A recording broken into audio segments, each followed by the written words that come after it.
So have you ever been disappointed? Ever been disappointed? Ever had one of those days or one of those moments when nothing happens the way that you thought it was going to happen? There's a story told from years ago about a doctor named Dr. Lenore Campbell, and she was going to check on one of her patients who was just kind of coming out of anesthesia. Well, off in the distance, you could hear the chimes at the church that was next door to the hospital. And so the patient is kind of groggy, and they kind of open their eyes a little bit, and they're like, I must be in heaven. I can hear the bells ringing. And then they kind of turn over to the left and open their eyes a little more, and they said, oh no, I guess I'm not in heaven. There's Dr. Campbell. Guess she didn't think a whole lot about her doctor's faith. Disappointment is part of life, right? I mean, all of us are going to face disappointment. There's always going to be wrinkles in life. It might be the wrinkle in the seat of your brand new recliner. It might be a wrinkle in selling your house or selling some property. It might be a wrinkle in your wedding plans or your college plans or your job plans.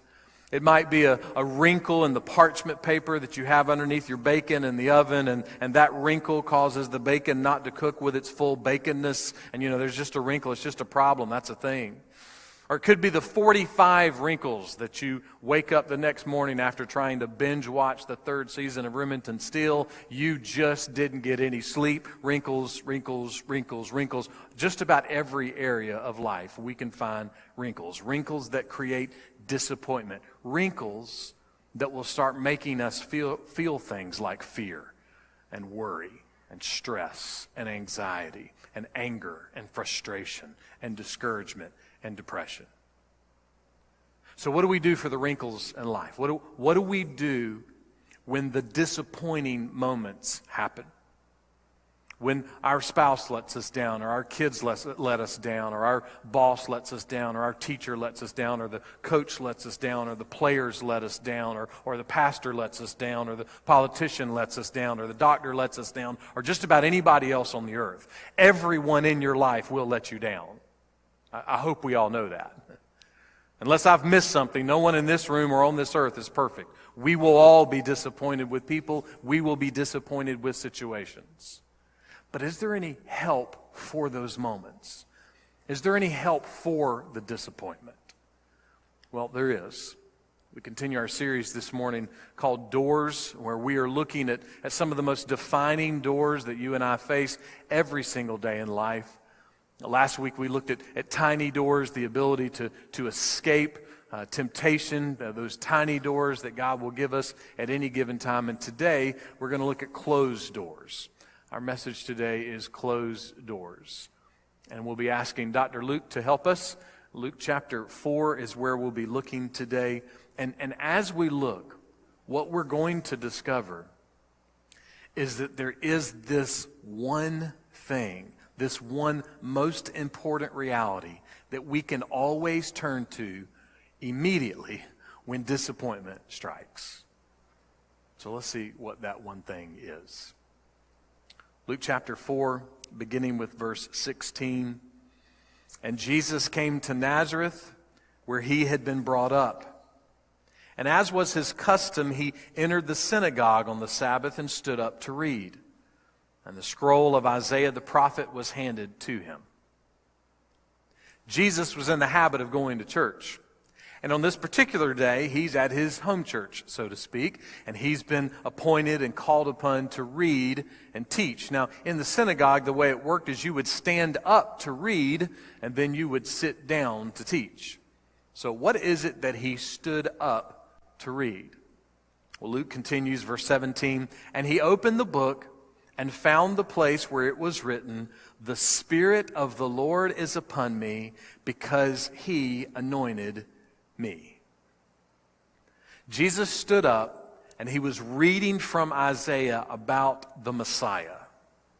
Now, the people in the audience that day, they would have understood the Messiah. We don't know a whole lot about synagogues back during the time of Jesus, but just to encourage you, what little we do know is there were no pews or chairs. Everybody sat on the floor, so just be thankful today, all right? You got somewhere to sit.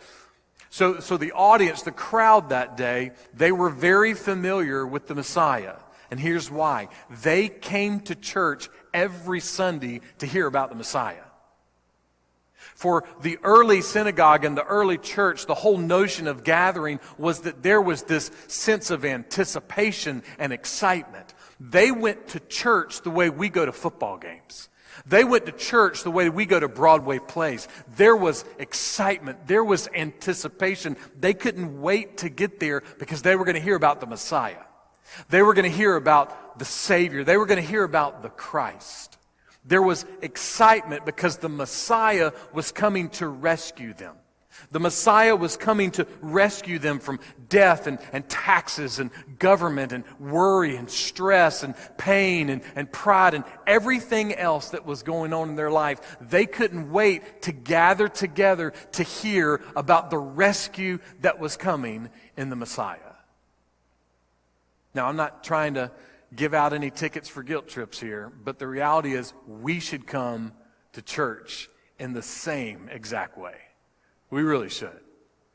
This isn't a country club, you know. This is a gathering of believers. We should come with a sense of excitement that we are gathered to remind each other together again that Jesus is coming again. That the return of Jesus is happening. And the return of Jesus is more thrilling and more exciting than any sporting event or Broadway play that you could possibly imagine. If you are a Christian. If you're truly a believer, the return of Jesus is it. It's better than weddings. It's better than anniversaries. It's better than birthdays. It's better than the birth of kids or grandkids. It's better than promotion or retirement. It's better than the national championship. This sounds sacrilegious for me to say. It's even better than the Masters. Okay? That hurts saying that out loud. It's better. The return of Christ is the best. It is the greatest. We should gather as believers with a sense of excitement. However, if you're not a believer, then the return of Christ is the most terrible thing that you could possibly imagine. Because the return of Christ means that you will be separated from God. You'll be separated from all that is good and holy and awesome and loving and happy and joyful and satisfied, and you'll be separated forever from that. There are many people today that think the return of Christ is folklore. It's fairy tale. It's a legend. Maybe it's real. Maybe it's not real. But everything about the historic birth of Jesus, the historic life of Jesus, the historic crucifixion of Jesus, the historic resurrection of Jesus, the historic ascension of Jesus, all of these facts about Jesus tell us it is all for real. It's all for real. And so I would just graciously say for all of us, people, get ready. Jesus is coming again. He is. And we should gather with excitement. We should gather with joy. The first time Jesus came, he was anointed and appointed to do something. What was it? What was it that Jesus, the Messiah, was appointed and anointed to do? Well, Jesus is standing up in church on this particular day, and he is telling what the Messiah was supposed to do. He's reading from Isaiah, and in Isaiah, the one primary purpose of the Messiah is told, and then Isaiah breaks it down into 5 different pictures.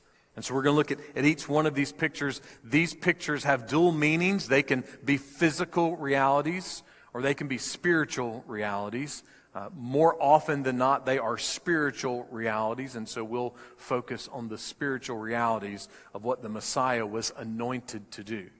And we'll start in verse 18. The first thing was the Messiah was anointed to bring good news to the poor. So Jesus stands up and he reads and he says, the Messiah was anointed to bring good news to the poor. The word for poor here, it means to shrink back or to cower. And so the picture is like someone is holding their hand out. They're begging for food or for money. And then with their other hand, they're covering themselves in shame. They're shamefully asking.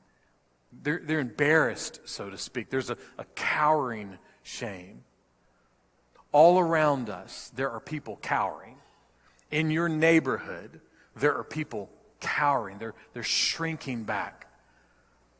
There are people who are financially poor. There are people who are emotionally poor. There are people who are physically poor. There are people who are spiritually poor.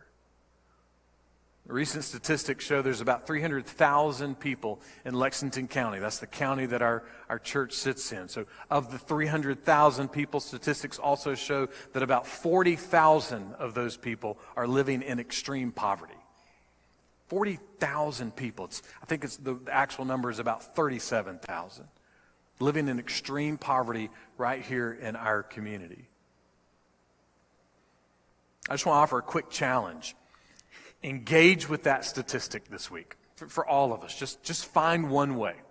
Find way. It doesn't have to be anything glamorous. It can be something very simple, but find one way to engage with that statistic this week. Find one way to give or to donate or to volunteer toward the 40,000, so to speak. You can very easily do it in the back hall at our church. You can donate some food for God's Helping Hands that will go to someone in need. Or you can go volunteer or donate at Mission Lexington over in downtown Lexington. Great opportunity for you to engage with those in need. There's multiple opportunities for you this week to do something for the 40,000. And when you do it again. And then do it again. In other words, make it a regular part of your life to find ways to minister and serve those who are in extreme poverty. Now, someone might say, well, poor people are poor because they're lazy and irresponsible. All right, well, that may be true sometimes. However, if you're a Christian, the command Jesus gave us was when you give to the poor, not if you give to the poor. Yes, we need to be discerning. We need to be wise. But don't disobey Jesus because you love capitalism, okay? Find a way to serve and minister to those who are in the greatest of need. But what if we aren't talking about financially poor or physically poor people? What if we're talking about emotionally or spiritually poor people? See, some of you in this room today, right now, you have extreme emotional poverty. You have extreme spiritual poverty. And it's not because you're lazy or irresponsible. It's because someone or something is overwhelming in your life right now. See, poverty is real for all of us. There are moments that we all are deeply, deeply poor. And for those moments, please hear these words that Jesus stood up and said on that day because they are still true today. Jesus stood up and he said that he was anointed to preach the gospel to you. That there was good news for you. Not just in general, but for you. There is good news to be found in Jesus, and that good news is for you. And the news is this, that if you die without a penny to your name, if you die without a crust of bread in the pantry, in Christ, you will die rich, and you will be rich forever. Now, someone may say, well, that's a hollow promise if I don't have food today. I get it. I got it. There's a lot of truth to that. But I would also remind you of kind of a bigger truth than just the truth of our stomach and hunger. There's a song I listen to sometimes by a guy named KB, and the song is Rich Forever. And one of my favorite lines in the song goes like this: so we got a bigger house, but the same size coffin. And he's talking about our pursuit of worldly things, our pursuit of wealth. And it's this picture of, well, we had this small house, but we got this bigger house. Now we have this bigger house, but we still have the same size coffin. Nothing changes for anyone. And so the picture we have here is this. There is love, there is joy, there is peace, there is satisfaction beyond poverty. In Jesus, there is wealth beyond poverty, wealth beyond hunger. There is wealth beyond the big house, and there is wealth beyond the coffin. See, the promises that are found in Jesus, they are not just for this world. They are for always and forever. The Messiah was anointed to bring good news to the poor, and that's me and that's you. He was anointed to make sure the good news of salvation came to us. Second, the Messiah was anointed in verse 18. He has sent me to proclaim release to captives. Who's captive? Well, ultimately, the person that is most captive in the world is the person without Christ. The person that does not know God. Maybe they don't have any kind of religion. Maybe they worship little g gods instead of worshiping Jesus. In fact, there can even be professing Christians in the church that could be captive. A very successful businessman once said that the reason that we see so much conflict in the life of so many churches across all denominations is because of the number of unsaved church members in the church. He said oftentimes the conflict is because there are church members that are not actually Christians.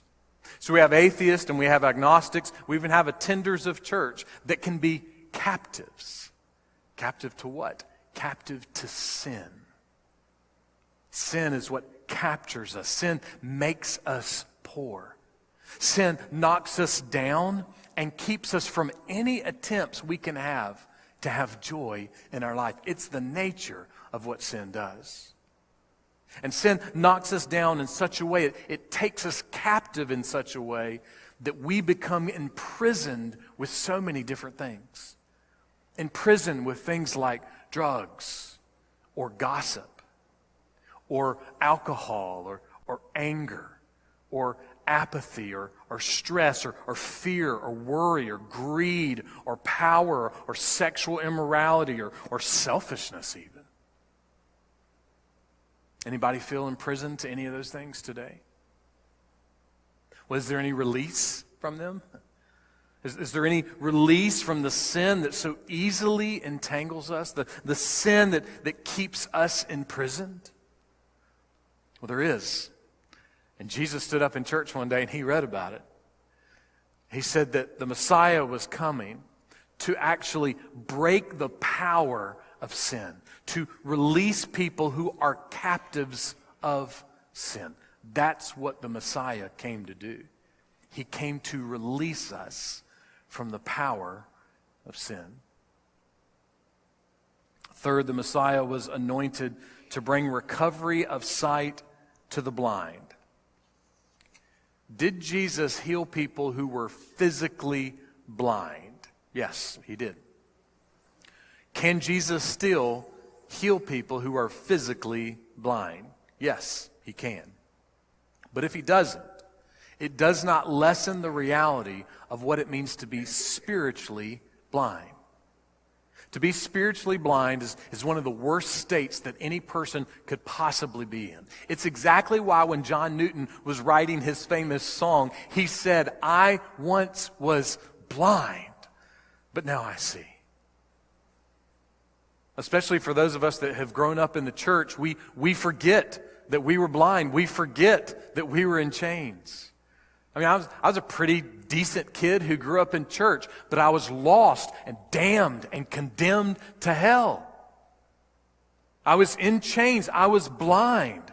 I was in the church and couldn't see the gospel. To be transferred out of the kingdom of darkness into the kingdom of light, there is no greater transfer in the universe. That is why we call it amazing grace. To be able to see the beauty and the power and the majesty and the glory of Jesus. There is no greater sight that we could possibly have. Someone once said that the greatest and most important and most loving thing that we could ever do for another person is to help them no longer be blinded with unbelief. In other words, no longer be blinded by ignoring or rejecting Jesus. I mean, think of all the great things that you could do for somebody this week. There's nothing greater than helping them see the good news and no longer be blind. The Messiah came. The Messiah was anointed to give sight to the blind. Jesus kept reading. The fourth thing the Messiah was anointed to do was to set free those who are oppressed.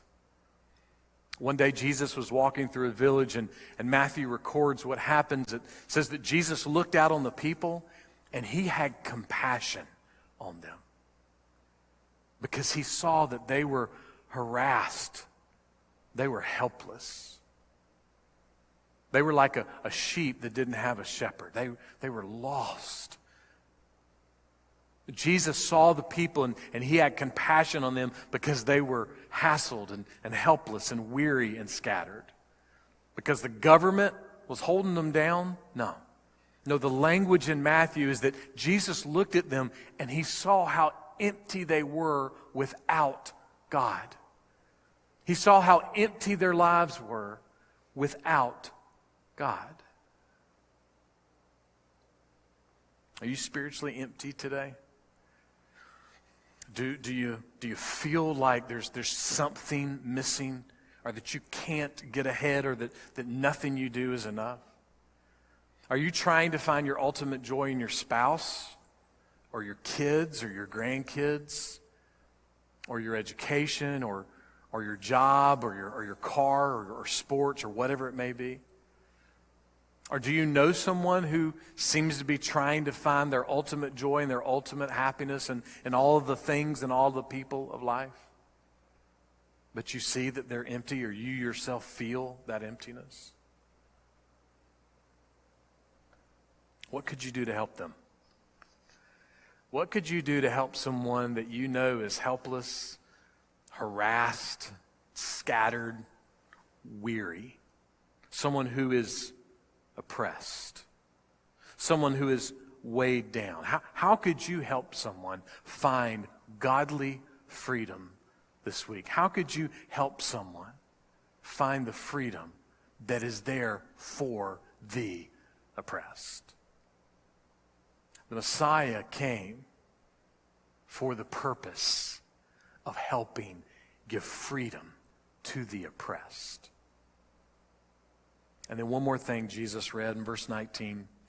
The Messiah was anointed to proclaim the favorable year of the Lord. You know, you may look at the scope of politics right now, or the scope of gas prices, or the scope of education, or whatever other negative thing that we hear constantly in the news today. And you may look at that and you may go, man, the world is falling apart. Gosh, the world was so much better when I was growing up, and man, I just feel bad for my kids and grandkids. It's just this awful place. Well, let me just encourage you with something. You are right now living in the favorable year of the Lord. 2022, favorable year of the Lord. I don't stutter and your ears didn't flap, okay? 2022 is the favorable year of the Lord. Why? Because Jesus has not returned yet. So right now, in this moment, we are living in the favorable time of the Lord, because someone can still find Jesus before it's too late. So until Christ returns, we are always in the favorable time. We're always there because the grace and the mercy of God are still being extended. There is the opportunity for someone to find the hope and the grace and the salvation and the forever freedom, the forever wealth that comes from Jesus. So, dear Christian, how are we doing during this favorable time of the Lord? What is our aroma like? What do we smell like out in the world? Do we have the aroma of Christ? Do we smell like Jesus? Or do we smell like the world? Do we smell like fear and worry and aggravation and frustration and anger and stress and pride and all? Do we fear so many things in life? Are we so aggravated with so many things in life that we actually smell more often like the world than we smell like the gospel? If you're a Christian, what's the purpose of your life? If you're a Christian, what is the purpose of your life? According to the whole of the Bible, it is to glorify God by loving and following Jesus. That's your purpose. If you didn't know, there it is. That's free. There you go. Glorify God by loving and following Jesus. What about this church? What is the purpose of Holland Avenue Baptist Church? Well, the purpose of Holland Avenue Baptist Church is to be a gathering of people who are glorifying God by loving and following Jesus. Our purpose is to make a big deal out of Jesus to the world, to try to make Jesus through us famous to the people that we have influence with. That's our call. We've been called to be good news people in a bad news world. We've been called to be good news people in this favorable time, which is the only time we have to make much of Christ and to help other people find Christ. So how are we doing during our favorable time? And why should you have that attitude? If you're a Christian, why should you have the attitude that most of your day should be more positive communication, positive love, positive life centered on the gospel, instead of negative whining and complaining about everything that you've heard on the news or whatever it is that you don't like that's happening in the world? Why is it that as Christians, we should live as people where grace and mercy and gospel and good news and love should come out of our mouth more than anything else? Why should we live that way? Here's why. Because if you're a Christian, then it only takes you a moment to stop right now and remember that you once were poor, and you were chained, and you were captive, you were imprisoned, you were oppressed and helpless and harassed and weary and scattered and dead. I was an 11-year-old dead sinner. I wasn't a great kid that had life. I was dead in my sins and my trespasses. Dear Christian, have we forgotten that? How do we look at the poor? How do we look at the downtrodden? How do we walk outside of this building and when someone doesn't dress like us or speak like us, think like us, vote like us, we are angry at them? We are defiant against them? How have we forgotten our chains? How have we forgotten that we were not able to see? We were blind, but now we see. We should live as people of grace and mercy and love, not fools. We need to have discernment. But we should live as people of grace and mercy and love. We should be good news people. Because we once were blind, but now we see. We once were oppressed and condemned, but now we have life. Are we living as if we are in a favorable time? Are we functioning as if we are in the favorable time of the Lord? Well, we are, dear Christian. This is the favorable time of the Lord. Let us make the most of it.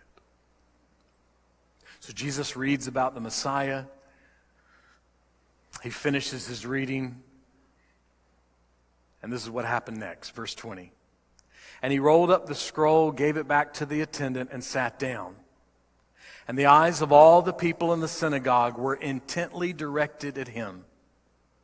Now he began to say to them, "Today this scripture has been fulfilled in your hearing."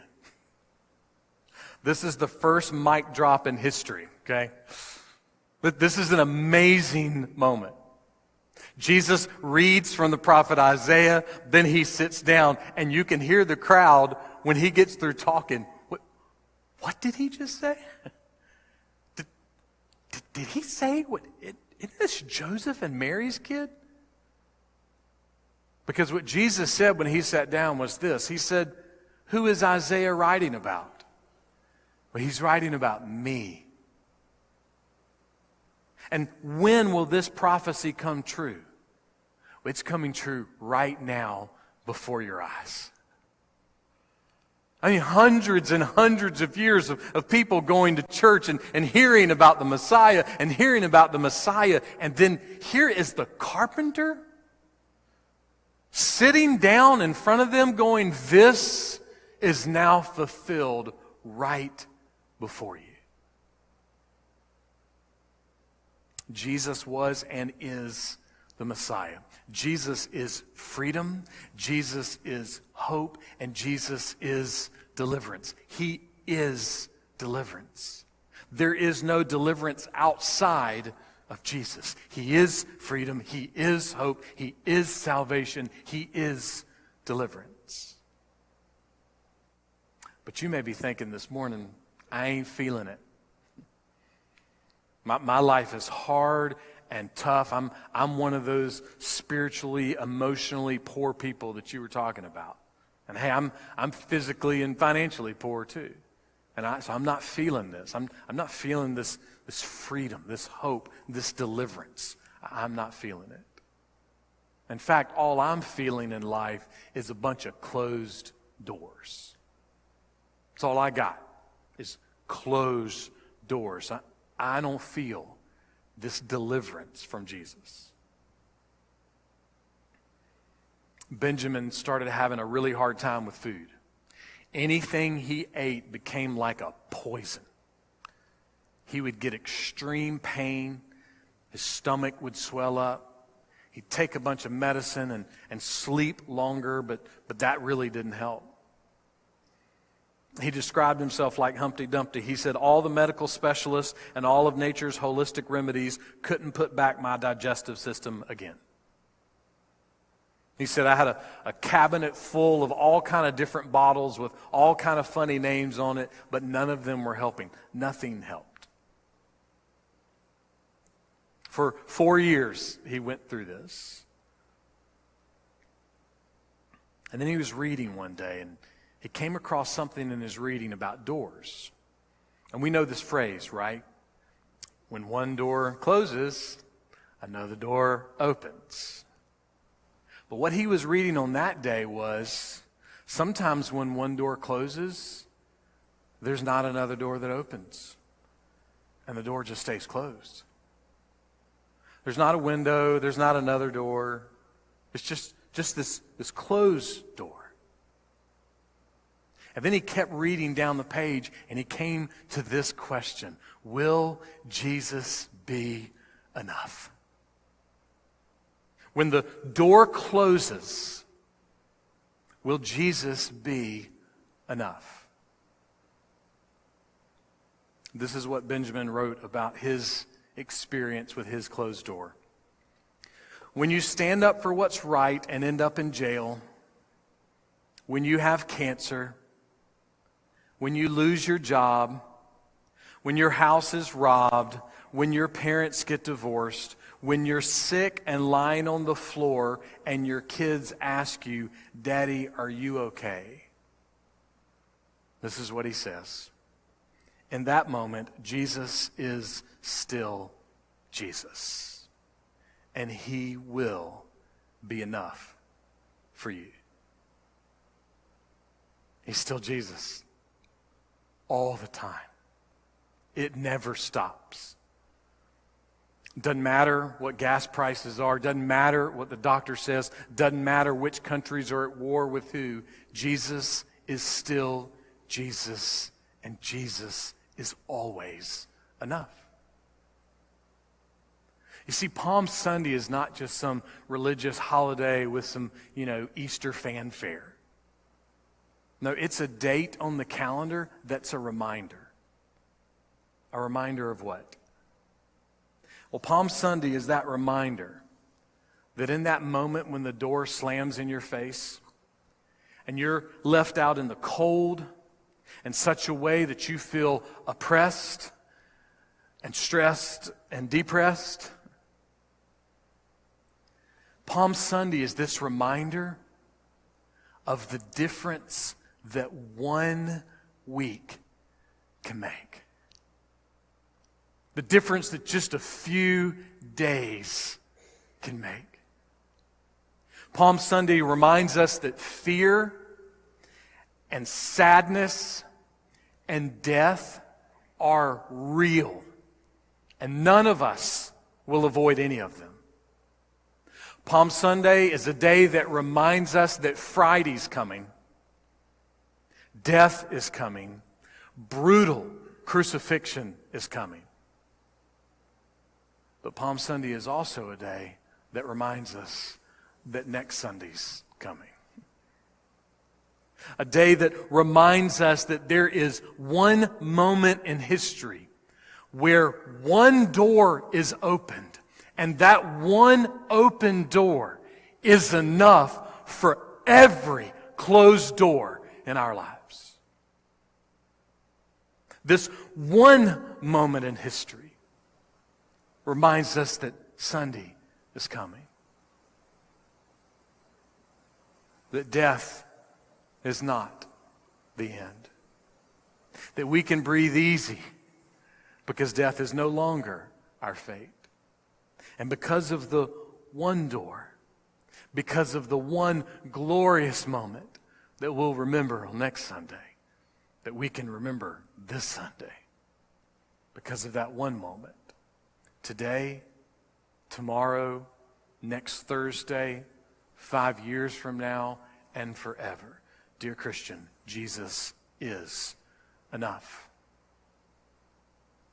He really is. Jesus is enough.